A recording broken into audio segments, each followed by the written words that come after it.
일본의 한 가정집, 한 노인이 뉴스를 보더니 갑자기 리모컨을 집어 던집니다. 도대체 이 나라가 어떻게 되려고 깊은 한숨을 내쉬며 답답해하는데요. 그리고 옆에 있던 자신의 손녀에게 이런 말을 합니다. 넌 내가 살아있는 한 꿈도 꾸지 말거라. 이 얘기를 들은 손녀는 울음을 참아가며 결국 자신의 방으로 들어가고 마는데요. 대체 이 가족에게 무슨 일이 벌어지고 있는 걸까요? 안녕하세요. 저는 도쿄에 사는 평범한 고등학생 리카예요. 우리 가족은 할아버지, 부모님, 그리고 저 이렇게 4명이 함께 살고 있죠. 제 이름의 뜻이 자스민 꽃이라는 걸 아시나요? 엄마가 제가 태어났을 때 창가에 피어있던 자스민 꽃을 보고 지어주셨대요. 그래서인지 저는 꽃을 정말 좋아해요. 특히 벚꽃이 만개한 봄이 오면 정말 행복해져요. 그런데 요즘 제 마음을 설레게 하는 건 꽃이 아니라 한국 아이돌이에요. 특히 원어스라는 그룹에 완전 빠져있죠. 우연히 TV에서 원어스의 멤버 환웅을 봤는데 그 순간 제 심장이 쿵 하고 뛰더라고요. 그 뒤로 원어스의 음악을 들으면서 한국어도 조금씩 배우기 시작했어요. 친구들이랑 원어스 사진도 보고 노래도 따라 부르면서 즐거운 시간을 보내고 있죠. 하지만 우리 집에서는 제가 한국 문화를 좋아하는 게 큰 문제예요. 특히 할아버지가 정말 싫어하세요. 할아버지는 한국 아이돌의 음악은 시끄러운 소음일 뿐이라고 하시면서 그저 잘생긴 외모로 포장한 거라고 비난하세요. 저는 정말 동의할 수 없어요. 전 세계가 한국의 음악성에 감탄하고 있는데 할아버지의 그런 말씀은 그저 질투 같아요. 어느 날 저녁 가족들과 식사를 하던 중이었어요. 평소처럼 조용히 밥을 먹고 있었는데 문득 원어스의 새 뮤직비디오가 공개됐다는 걸 기억해냈어요. 너무 보고 싶어서 핸드폰으로 살짝 보려고 했죠. 그런데 그만 할아버지 눈에 띄고 말았어요. 할아버지는 갑자기 어디 밥상에서 한국 거를 보느냐 고 소리를 지르셨어요. 너무 놀라서 핸드폰을 떨어뜨릴 뻔했죠. 식탁의 분위기가 얼어붙었어요. 엄마와 아빠는 고개를 숙이고 말없이 밥만 드셨고 저는 할아버지의 눈치를 살폈죠. 저는 억울했어요. 그냥 좋아하는 가수의 노래를 듣고 싶었을 뿐인데 왜 이렇게 큰 문제가 되는 걸까요? 그 사건 이후로 집안 분위기는 더욱 어색해졌어요. 저는 방에서만 원어스의 노래를 들었고 할아버지 앞에서는 한국에 대해 일절 언급하지 않았죠. 하지만 제 마음속에서 원어스에 대한 팬심은 점점 더 커져갔어요. 그러던 중 기적 같은 일이 일어났어요. 원어스의 서울 콘서트 티켓 추첨에 당첨된 거예요. 너무 기뻐서 엄마한테 달려갔어요. 엄마, 나 원어스 콘서트 티켓에 당첨됐어. 엄마는 기뻐하면서도 걱정스러운 표정을 지었어요. 리카, 그거 정말 좋은데 할아버지께는 어떻게 말씀드리지? 저는 엄마의 걱정을 이해했지만 포기하고 싶지 않았어요. 엄마, 제발 할아버지를 설득해 주세요. 딱 이번 한 번만이에요. 하지만 할아버지는 단호하게 반대하셨고 부모님도 할아버지의 뜻을 거스르지 못했어요. 결국 저는 꿈에 그리던 원어스의 콘서트에 가지 못했죠. 그날 밤 저는 이불 속에서 울었어요. 왜 할아버지는 제 마음을 이해하지 못하시는 걸까요? 왜 한국 문화를 그렇게 싫어하시는 걸까요? 원어스 콘서트에 가지 못한 후로 집안 분위기는 더욱 무거워졌어요. 할아버지와 저 사이의 벽이 더 높아진 것 같았죠. 그래도 저는 포기하지 않고 몰래 한국 문화를 즐기고 있었어요. 친구들과 함께 한국 드라마를 보고 K-팝 댄스를 따라 추면서 스트레스를 풀었죠. 그러던 어느 날 저녁 가족들과 함께 TV를 보고 있었어요. 뉴스에서 흥미로운 소식을 전하더라고요. 일본의 MZ세대, 즉 저희 또래들 사이에서 한국 문화 선호도가 급증하고 있다는 거였어요. 무려 64%가 한국을 좋아한다고 답했대요. 그런데 그때 한 대학생이 길거리 버스킹에서 BTS 노래를 부르며 한국인처럼 되고 싶다고 말하는 장면이 나왔어요. 그 학생은 한국어를 열심히 배워서 한국 드라마를 자막 없이 볼 수 있게 되는 게 꿈이라고 하더라고요. 나만 이런 게 아니구나. 다른 사람들도 나처럼 한국 문화를 사랑하는구나 하는 생각에 왠지 모를 안도감이 들었죠. 하지만 할아버지의 반응은 정반대였어요. 할아버지의 얼굴이 점점 붉어지더니 갑자기 에이, 쓸데없는 것 하시며 리모컨을 집어 TV를 꺼버리셨어요. 할아버지는 화난 얼굴로 방으로 들어가셨고 부모님은 서로 난처한 표정을 주고받았어요. 저는 그저 고개를 숙이고 있었죠. 할아버지의 반응이 이해가 되지 않았어요. 그 사건 이후로 저는 한국에 대한 이야기를 집에서 꺼내기가 더 어려워졌어요. 하지만 학교에서는 달랐죠. 오히려 친구들 사이에서 한국 문화는 더 인기 있는 주제가 되었어요. 우리는 쉬는 시간마다 최신 K-팝 노래를 들으며 춤을 추고 한국 드라마의 명장면을 따라하며 즐거워했죠. 그러던 중 놀라운 소식이 들려왔어요. 우리 학교 수학여행 장소가 한국으로 결정된 거예요. 선생님께서 설문조사 결과 90% 이상의 학생들이 한국을 희망했다고 하셨어요. 저는 너무 기뻐서 소리를 지를 뻔했죠. 드디어 꿈에 그리던 한국에 갈 수 있게 된 거예요. 하지만 곧 현실을 직면하게 되었어요. 어떻게 할아버지를 설득할 수 있을까요? 콘서트 때처럼 또 반대하시면 어쩌죠? 고민 끝에 저는 일단 부모님께만 알리기로 했어요. 다행히 부모님은 제 편이 되어주셨어요. 특히 엄마는 제가 한국 문화를 좋아하는 걸 응원해 주셨거든요. 수학여행 준비를 위해 저는 한국어 학원에 등록했어요. 방과 후에 몰래 학원에 다니면서 열심히 한국어를 배웠죠. 처음에는 발음이 너무 어려웠지만 점점 익숙해지기 시작했어요. 안녕하세요. 감사합니다. 같은 기본적인 인사말부터 시작해서 조금씩 대화할 수 있게 되었어요. 학원에서 만난 친구들도 저와 비슷한 처지더라고요. 한국 문화를 좋아하지만 부모님이나 할아버지 세대의 이해를 받지 못하는 친구들이 많았어요. 우리는 서로의 고민을 나누며 위로가 되었죠. 함께 한국어를 공부하고 한국 문화에 대해 이야기하는 시간이 정말 즐거웠어요. 하지만 매일 할아버지의 눈을 피해 몰래 한국어를 공부하는 게 쉽지만은 않았어요. 가끔은 할아버지께 들킬까봐 조마조마했죠. 수학여행 날짜가 다가올수록 저는 점점 더 긴장되고 설레었어요. 한국어 실력도 조금씩 늘어가고 있었죠. 안녕하세요부터 감사합니다까지 자연스럽게 말할 수 있게 되었어요. 하지만 여전히 할아버지께는 비밀이었죠. 그런데 운명이란 게 참 이상해요. 제가 그토록 숨기려 했던 비밀이 순식간에 들통나고 말았거든요. 그날도 평소처럼 저녁 식사 시간이었어요. 할아버지가 갑자기 제게 물으셨죠. 리카, 요즘 학교에서 늦게 오는구나. 무슨 일 있니? 순간 당황한 저는 생각할 겨를도 없이 대답해버렸어요. 요즘 한국어 배우느라 좀 바빠요. 발음이 어려워서 연습하는데 시간이 좀 걸려요. 말을 내뱉는 순간 아차 싶었죠. 제 입에서 나온 말에 저도 놀랐어요. 식탁은 순식간에 얼어붙었어요. 부모님은 숨을 죽이고 할아버지의 반응을 기다렸죠. 저는 고개를 숙이고 식은 땀을 흘렸어요. 이제 끝이구나 하고 생각했죠. 그런데 뜻밖의 일이 벌어졌어요. 할아버지가 화를 내기는커녕 차분한 목소리로 말씀하시는 거예요. 그렇구나. 리카, 내 방으로 와보겠니? 이야기 좀 하자꾸나. 할아버지 방으로 들어가면서 제 심장은 쿵쾅거렸어요. 할아버지는 창밖을 보시다가 저를 돌아보셨어요. 리카, 내가 한국을 좋아하는 걸 할아버지가 모를 거라 생각했니? 저는 놀라서 대답을 못했어요. 할아버지는 계속 말씀하셨죠. 사실 할아버지도 요즘 한국에 대해 많이 알아봤단다. 내가 한국을 좋아하는 걸 보고 궁금해졌거든. 할아버지의 말씀에 저는 점점 긴장이 풀렸어요. 할아버지는 의외로 많은 걸 알고 계셨어요. 한국의 경제 성장, K-팝의 세계적 인기, 심지어 한국 드라마의 매력까지요. 리카, 할아버지가 젊었을 때만 해도 한국은 정말 가난한 나라였어. 그런데 지금은 어떠니? 세계가 주목하는 나라가 됐지. 문화도 경제도 모두 발전했어. 할아버지도 그걸 인정한단다. 할아버지의 말씀에 저는 눈물이 날 것 같았어요. 그동안 할아버지가 한국을 무조건 싫어하신다고만 생각했는데 그게 아니었던 거예요. 그런데 할아버지의 다음 말씀에 제 마음이 또 무거워졌어요. 하지만 리카야, 할아버지에겐 좋지 않은 기억도 있단다. 90년대에 할아버지가 한국에 일하러 갔을 때 있었던 일이야. 할아버지는 그때 겪은 차별 경험을 들려주셨어요. 식당에서 일본인이라고 밥을 주지 않았던 일, 길에서 욕설을 들었던 일, 할아버지의 목소리에서 그때의 아픔이 느껴졌어요. 그래서 할아버지는 한국이 싫었단다. 하지만 내가 한국을 좋아하는 걸 보면서 생각이 많이 바뀌었어. 세상이 변하고 있다는 걸 느꼈지. 할아버지의 말씀에 저는 뭐라고 대답해야 할지 몰랐어요. 그동안 제가 얼마나 할아버지의 마음을 이해하지 못했는지 깨달았거든요. 리카야, 할아버지가 부탁 하나만 해도 될까? 내가 한국에 수학여행 가서 보고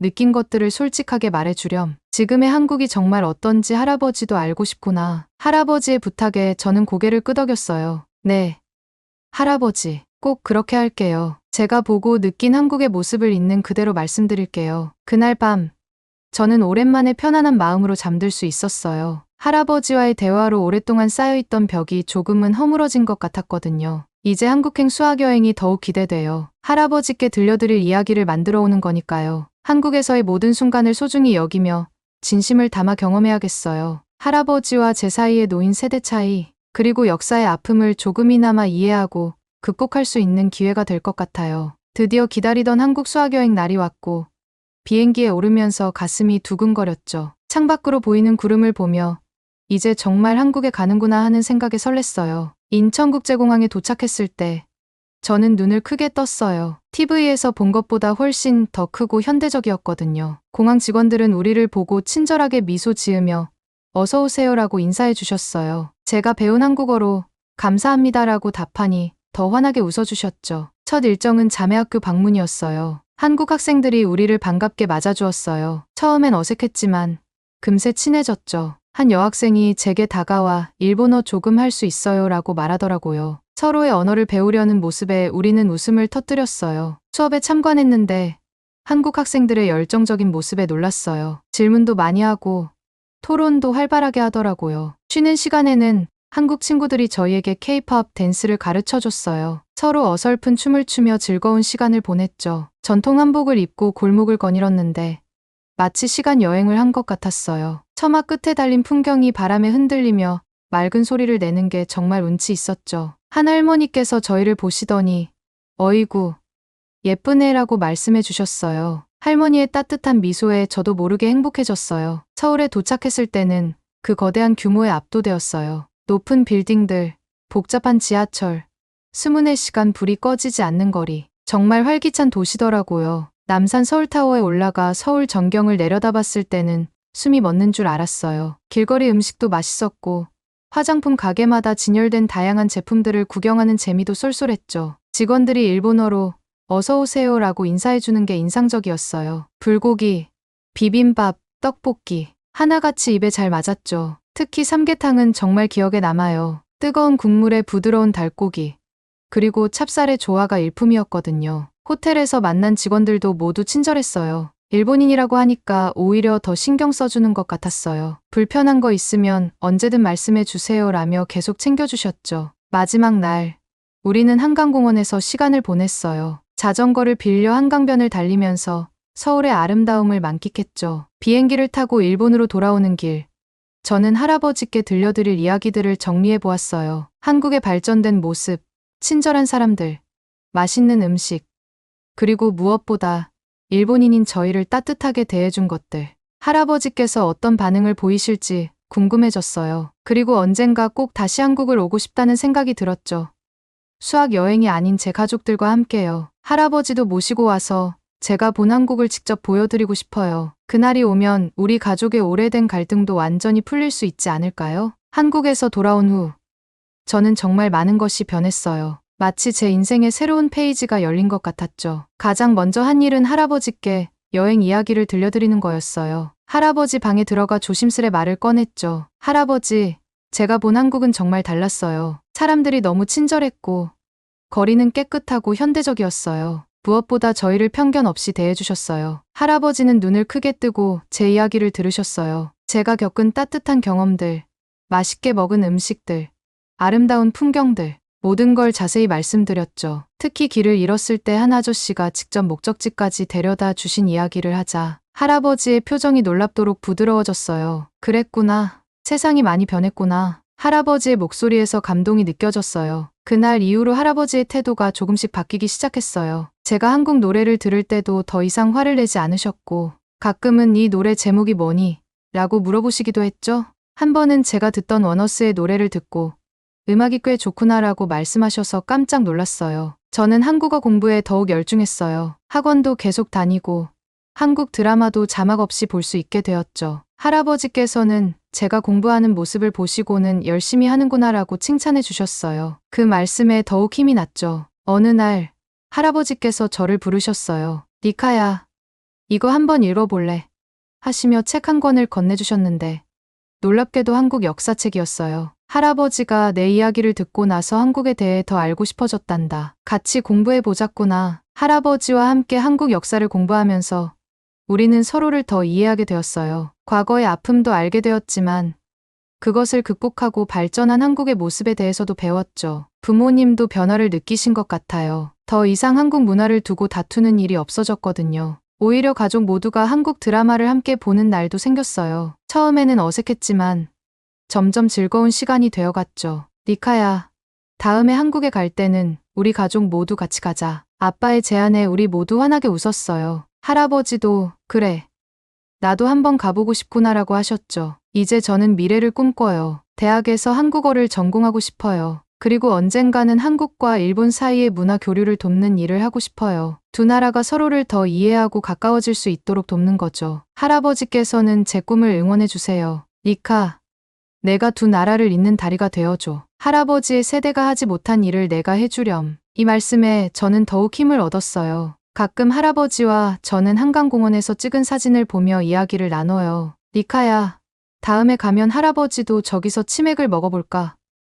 할아버지의 농담에 우리는 함께 웃어요. 우리 가족의 변화는 작지만 의미 있어요. 한국 문화를 통해 세대 간의 벽을 허물고 서로를 이해하게 되었으니까요. 이제 한국은 단순히 제가 좋아하는 나라가 아니에요. 우리 가족을 더 가깝게 만들어준 특별한 존재가 되었죠. 시간이 흘러 어느덧 대학생이 되었어요. 한국어학과에 입학해서 더 깊이 한국 문화를 공부하고 있죠. 지난 몇 년간의 경험을 돌아보면 제 인생이 얼마나 많이 바뀌었는지 새삼 놀라워요. 처음 한국 문화에 빠졌을 때는 그저 좋아하는 마음뿐이었어요. 워너스의 음악, 한국 드라마의 재미, 그런 것들에 푹 빠져 있었죠. 하지만 이제는 달라요. 한국 문화를 통해 저는 세상을 보는 새로운 눈을 갖게 되었어요. 문화의 힘이 얼마나 대단한지 깨달았어요. 한국 문화는 단순히 저를 즐겁게 해준 것뿐만 아니라 우리 가족의 관계도 변화시켰잖아요. 할아버지와의 갈등도 풀렸고 가족 모두가 함께 한국 문화를 즐기게 되었죠. 이런 변화를 보면서 문화가 얼마나 강력한 소통의 도구인지 느꼈어요. 요즘 일본에서 한류의 인기는 정말 대단해요. 제가 고등학생 때보다 더 뜨거워졌죠. 거리에서 한국 음악이 흘러나오고 TV에서는 한국 드라마가 끊임없이 방영돼요. 한국 식당도 늘어나서 이제는 어디서든 쉽게 한국 음식을 맛볼 수 있게 되었어요. 특히 젊은 세대 사이에서 한국어를 배우는 게 유행이에요. 제 주변만 봐도 한국어 학원에 다니는 친구들이 정말 많아졌어요. 한국 아이돌의 노래를 따라 부르기 위해 또는 한국 드라마를 자막 없이 보기 위해 열심히 공부하는 모습을 보면 뿌듯해요. 이런 현상을 보면서 저는 문화 교류의 중요성을 다시 한번 느껴요. 한류를 통해 많은 일본 사람들이 한국에 대해 관심을 갖게 되었고 더 나아가 한국을 이해하려고 노력하게 되었으니까요. 이것이 바로 문화의 힘이 아닐까요? 물론 아직도 일부 사람들은 한류에 대해 부정적인 시각을 가지고 있어요. 왜 우리나라 문화는 안 보고 한국 것만 좋아하느냐는 말을 듣기도 해요. 하지만 저는 이렇게 생각해요. 한류를 통해 우리는 다른 문화를 배우고 그로 인해 우리 문화도 발전할 수 있다고요. 할아버지와 나눈 대화가 떠올라요. 리카야, 문화는 서로 배우고 영향을 주고받는 거란다. 한국 문화가 인기 있다고 해서 일본 문화가 사라지는 게 아니야. 오히려 우리도 배울 점을 찾아 더 발전할 수 있는 기회가 될 수 있지. 이 말씀을 들으며 저는 한류의 미래에 대해 긍정적인 희망을 품게 되었어요. 한류가 단순한 유행을 넘어 세계 여러 나라의 문화 발전에 기여할 수 있을 거라고 믿어요. 앞으로 한류가 더욱 발전하고 전 세계적으로 사랑받길 바라요. 그러면서도 한류가 다른 나라의 문화와 조화롭게 어우러지길 원해요. 한국 문화만이 아니라 다양한 나라의 문화가 서로 영향을 주고받으며 발전하는 모습을 보고 싶어요. 제 꿈은 이제 더 커졌어요. 단순히 한국과 일본 사이의 문화 교류를 돕는 것을 넘어 전 세계의 다양한 문화를 연결하는 다리가 되고 싶어요. 문화의 힘을 통해 서로 다른 나라, 다른 세대, 다른 생각을 가진 사람들이 서로를 이해하고 존중하는 세상을 만들고 싶어요. 이제 저는 이해해요. 문화는 단순한 오락거리가 아니라는 거요. 그것은 사람과 사람을 이어주고 과거의 상처를 치유하며 새로운 미래를 열어가는 강력한 힘이에요. 제가 겪은 변화, 우리 가족의 변화, 그리고 점점 변화하고 있는 일본 사회를 보면서 저는 확신해요. 문화의 힘으로 우리는 더 나은 세상을 만들 수 있다고요. 한류의 미래, 그리고 세계 문화의 미래를 생각하면 가슴이 뛰어요. 어떤 새로운 변화가 올지, 어떤 아름다운 만남이 이뤄질지 정말 기대돼요. 그리고 그 변화의 한가운데에서 저도 작은 역할을 할 수 있기를 간절히 바라고 있어요. 문화의 힘을 믿으며 저는 오늘도 한 걸음 더 나아가고 있답니다. 지금까지 제 사연을 들어주셔서 감사합니다. 제대로 된 정보와 근거를 토대로 그렇게 말씀하시는 건가요? 한 학생이 강의장에서 교수님한테 질문을 하고 있습니다. 그 말을 듣고 교수님은 강의장 스크린에 사진 몇 장을 띄우고 본격적인 설명을 시작하는데 몇 분 후 교수님의 설명을 들은 학생은 충격에 빠지고 결국 강의 수강을 포기할 정도에 이르고 마는데요. 대체 무슨 주제를 가지고 강의를 진행했길래 이런 상황이 벌어진 걸까요? 안녕하세요.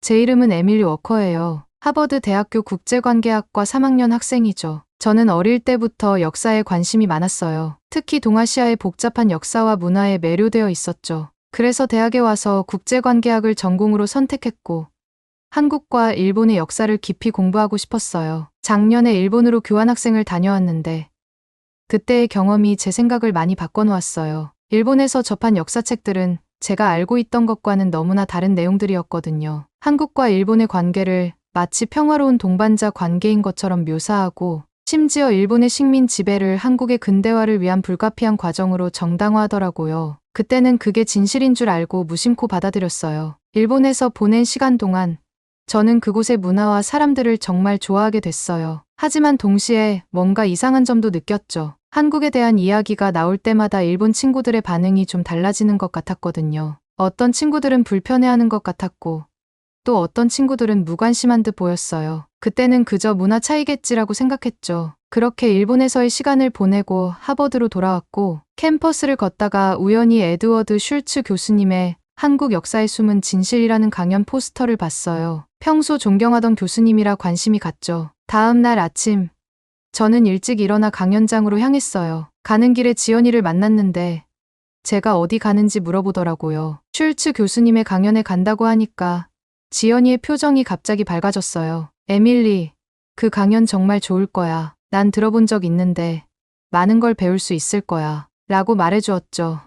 지연이의 말에 용기를 얻어 더욱 기대감을 안고 강연장으로 향했어요. 강의실 문 앞에 선이 긴장되면서도 설레는 마음이 들었어요. 강의실에 들어서자 긴장감이 감돌았어요. 학생들의 표정이 진지해 보였고 일부 일본 유학생들은 불편한 기색을 감추지 못하는 것 같았어요. 슐츠 교수님이 등장하시자 강의실은 순식간에 조용해졌죠. 교수님은 먼저 한류의 세계적 인기로 인해 한국 역사에 대한 관심이 크게 증가했다는 말씀으로 강연을 시작하셨어요. 여러분, 최근 K-팝과 한국 드라마의 인기가 전 세계를 휩쓸고 있죠. 이런 현상은 단순한 문화 교류를 넘어서 한국의 역사와 전통에 대한 관심으로 이어지고 있습니다. 그러면서 교수님은 오늘의 주제인 한국 역사의 숨은 진실에 대해 설명하기 시작하셨어요. 우리가 알고 있는 역사가 과연 진실일까요? 특히 한국과 일본의 역사는 오랫동안 왜곡되고 은폐되어 왔습니다. 오늘 우리는 그 숨겨진 진실을 파헤쳐 볼 겁니다. 슐츠 교수님은 동아시아 역사의 권위자로 알려져 있어요. 그래서인지 교수님의 말씀 하나하나가 무게감 있게 다가왔죠. 특히 일본의 과거 잘못에 대한 사죄 주장을 하실 때는 강의실 전체가 숨죽이는 것 같았어요. 일본은 과거의 잘못을 인정하고 사죄해야 합니다. 이는 단순히 도덕적 문제가 아닌 역사적 진실을 바로잡는 일입니다. 교수님의 이 말씀에 일부 학생들은 고개를 끄덕이는 반면 몇몇 일본 유학생들은 불편한 기색을 감추지 못하더라고요. 교수님은 계속해서 한국의 고대사부터 현대사까지 폭넓게 다루셨어요. 특히 일제강점기에 대한 설명은 정말 충격적이었어요. 일본의 식민 지배는 한국의 근대화 과정이 아닌 폭력적인 침략이었습니다. 이 기간 동안 한국인들은 언어와 문화, 심지어 이름까지 빼앗겼습니다. 이 말씀을 들으면서 저는 일본에서 배웠던 내용과 너무나 다르다는 걸 깨달았어요. 마치 지금까지 진실의 한 조각만 보고 있었던 것 같은 기분이 들었죠. 교수님은 또한 한국의 빠른 경제 성장과 민주화 과정에 대해서도 설명하셨어요. 한국은 전쟁의 폐허에서 일어나 세계 10위권의 경제 대국으로 성장했습니다. 이는 한국인들의 끈기와 노력, 그리고 민주주의에 대한 열망이 있었기에 가능했죠. 강연이 진행될수록 저는 점점 더 많은 의문이 생겼어요. 제가 일본에 교환학생으로 갔을 당시 배운 내용과 너무 달랐거든요. 주변을 둘러보니 다른 학생들도 저와 비슷한 반응이었어요. 몇몇은 놀란 표정으로 서로 속삭이고 있었고 어떤 학생들은 고개를 끄덕이며 열심히 필기하고 있었죠. 특히 한국 학생들의 표정이 인상적이었어요. 그들의 눈에서 자부심과 함께 슬픔이 묻어나는 것 같았거든요. 슐츠 교수님이 독도 문제에 대해 언급하시자 강의실 분위기가 순식간에 긴장감으로 가득 찼어요. 이제 우리는 현대 한일 관계에서 가장 뜨거운 감자라고 할 수 있는 독도 문제에 대해 이야기해 보겠습니다. 라고 교수님이 말씀하시자 모든 학생들의 시선이 일제히 교수님께 집중됐죠. 그때 갑자기 뒷자리에서 한 일본 유학생이 손을 번쩍 들었어요. 교수님께서 질문을 허락하시자 그 학생이 말했어요. 교수님, 다케시마는 일본의 고유 영토입니다. 역사적으로나 국제법적으로나 이는 명백한 사실이에요. 그 말을 듣는 순간 강의실 전체가 술렁이기 시작했어요. 한국 학생들의 표정이 굳어지는 게 보였고 다른 학생들도 놀란 표정이었죠. 슐츠 교수님은 잠시 침묵하셨다가 차분하게 대답하셨어요. 여러분, 이런 주장이 바로 우리가 오늘 다루고 있는 역사 왜곡의 한 예입니다. 그러고는 그 일본 학생을 바라보며 말씀하셨죠. 당신의 주장은 마치 제가 지금 도쿄가 미국의 영토라고 주장하는 것과 같은 논리입니다. 역사적 사실을 무시한 채 자국의 이익만을 위해 만들어낸 주장이죠. 교수님의 이 말씀에 강의실 전체가 술렁였어요. 일본 학생들 사이에서는 불만의 목소리가 들렸고 다른 학생들은 놀란 표정이었죠. 슐츠 교수님은 계속해서 설명을 이어가셨어요. 독도가 한국의 고유 영토라는 것은 역사적 사실입니다. 이를 증명하는 많은 역사적 문서와 지도가 존재합니다. 그러면서 교수님은 스크린에 여러 고지도와 문서들을 보여주셨어요. 보시는 것처럼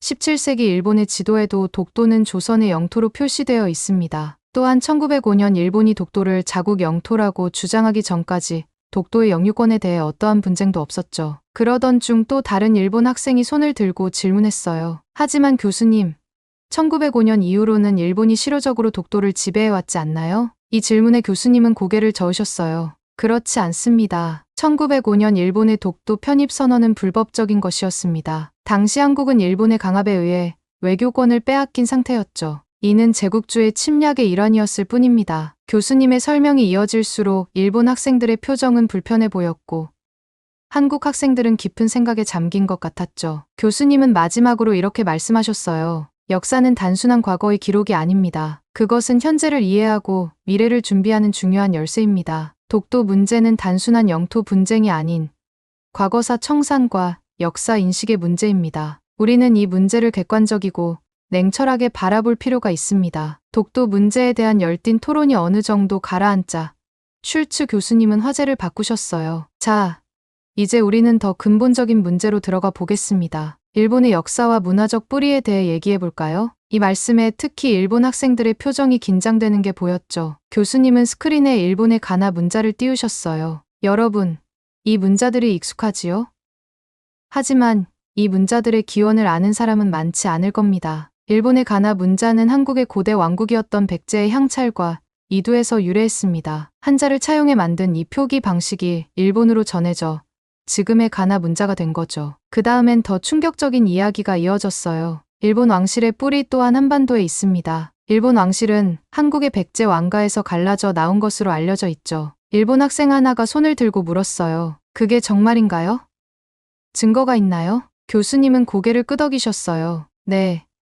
여러 역사적 기록과 고고학적 증거들이 이를 뒷받침합니다. 일본의 고대 역사서인 일본서기에도 이와 관련된 기록이 남아있죠. 그러면서 교수님은 관련 자료들을 스크린에 보여주셨어요. 이어서 교수님은 더 넓은 맥락에서 일본의 역사를 설명하기 시작하셨어요. 사실 일본이라는 나라 자체가 한반도에서 건너간 이주민들에 의해 세워졌다고 볼 수 있습니다. 고고학적 증거들이 이를 뒷받침하고 있죠. 이 말에 한 학생이 질문했어요. 그렇다면 일본 문화의 독자성은 어떻게 설명할 수 있나요?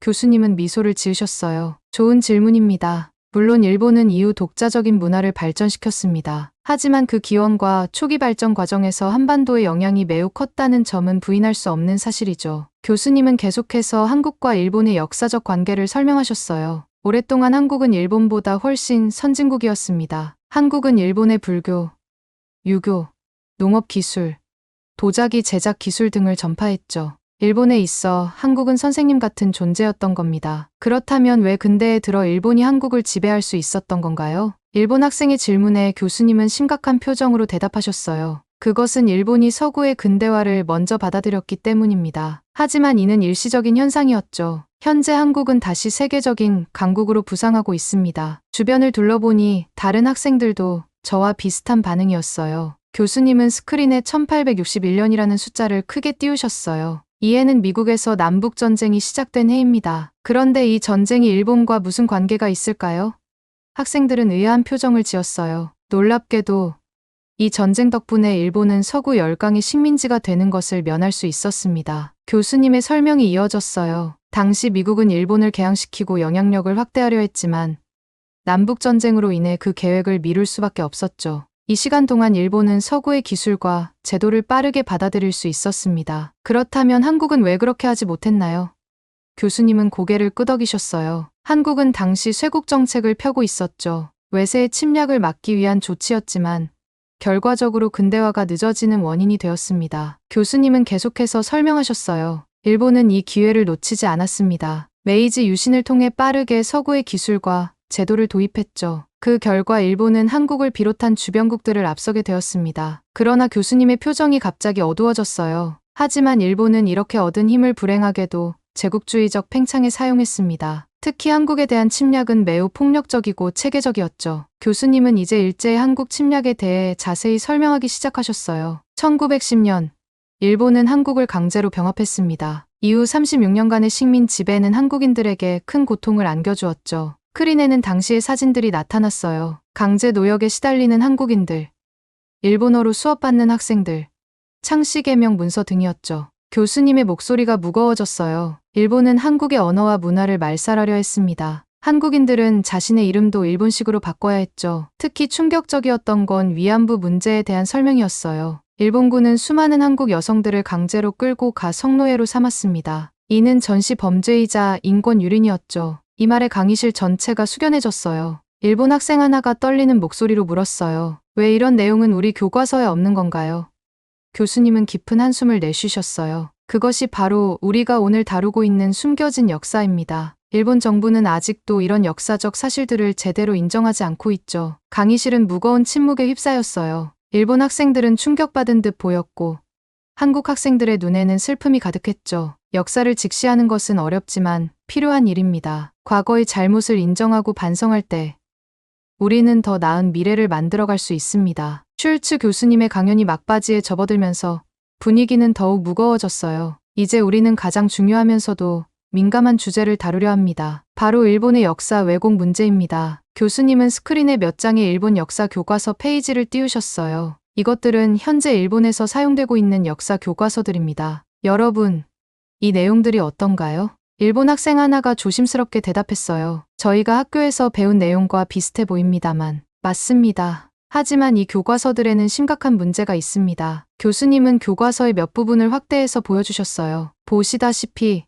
여기서는 일본의 한국 강제 병합을 합방이라는 중립적인 용어로 표현하고 있습니다. 또한 위안부 문제나 강제징용에 대한 언급은 거의 없죠. 이어서 교수님은 역사는 강자의 손에 의해 쓰인다는 유명한 격언을 인용하셨어요. 과거에 일본이 한국보다 강했기 때문에 자신들에게 유리한 방향으로 역사를 서술할 수 있었습니다. 하지만 이제는 그 왜곡된 역사를 바로잡을 때입니다. 한 학생이 그렇다면 우리는 어떻게 진실된 역사를 알 수 있나요?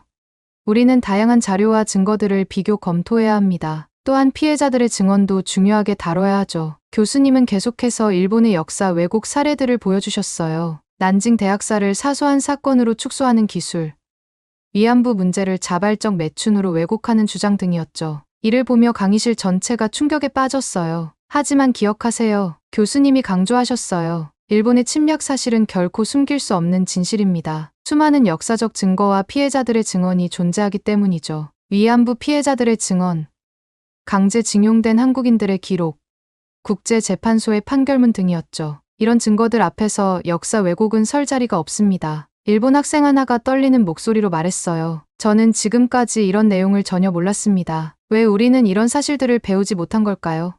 교수님은 깊은 한숨을 내쉬셨어요. 그것이 바로 역사 왜곡의 폐해입니다. 그리고 이것이 우리가 지금 이 자리에서 이런 대화를 나누는 이유이기도 하죠. 다른 학생이 물었어요. 그렇다면 일본은 앞으로 어떻게 해야 할까요?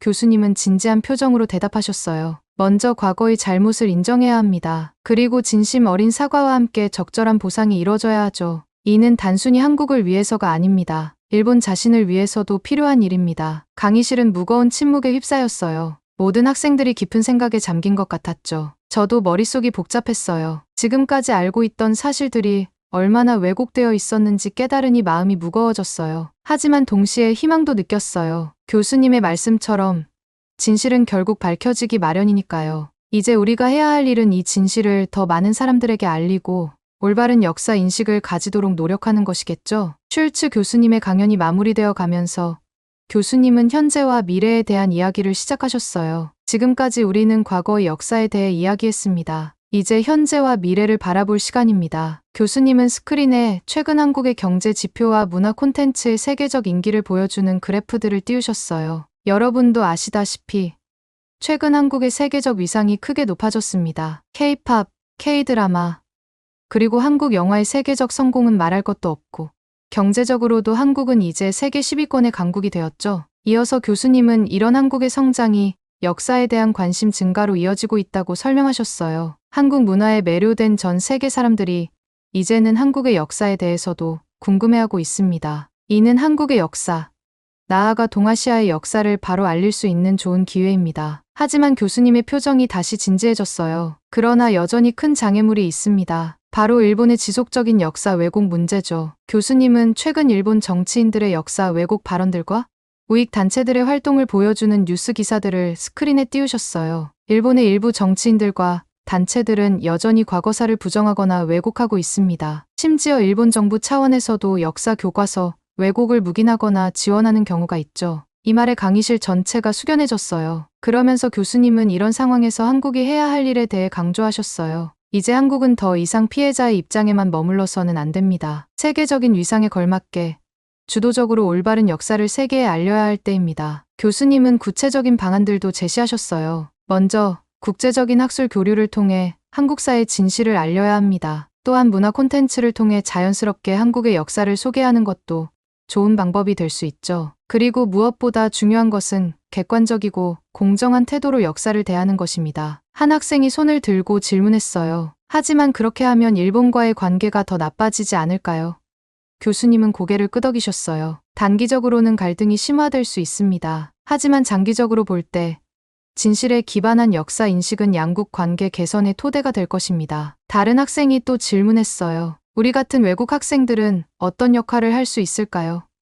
여러분의 역할이 매우 중요합니다. 객관적인 시각으로 역사를 공부하고 그 진실을 주변에 알리는 것만으로도 큰 도움이 됩니다. 강의의 마지막으로 교수님은 이렇게 말씀하셨어요. 역사는 과거의 이야기가 아닙니다. 그것은 현재를 이해하고 미래를 준비하는 열쇠입니다. 우리 모두가 올바른 역사 인식을 가질 때 비로소 진정한 화해와 평화가 가능해질 것입니다. 슐츠 교수님의 강연이 끝나고 강의실을 나서는 순간 저는 세상을 보는 제 시각이 완전히 바뀌었다는 걸 느꼈어요. 그동안 알고 있던 역사가 얼마나 편향되고 불완전했는지 깨달았거든요. 주변을 둘러보니 다른 학생들의 표정도 저와 비슷해 보였어요. 일본 학생들은 충격받은 듯 보였고 한국 학생들은 복잡한 감정이 얽힌 표정이었죠. 그 외 학생들도 깊은 생각에 잠긴 것 같았어요. 강의실을 나와 캠퍼스를 걸으면서 저는 오늘 배운 내용을 곰곰이 되새겼어요. 한국과 일본의 복잡한 역사, 숨겨진 진실들, 그리고 현재까지 이어지는 역사 왜곡의 문제, 이 모든 것이 제 마음을 무겁게 만들었지만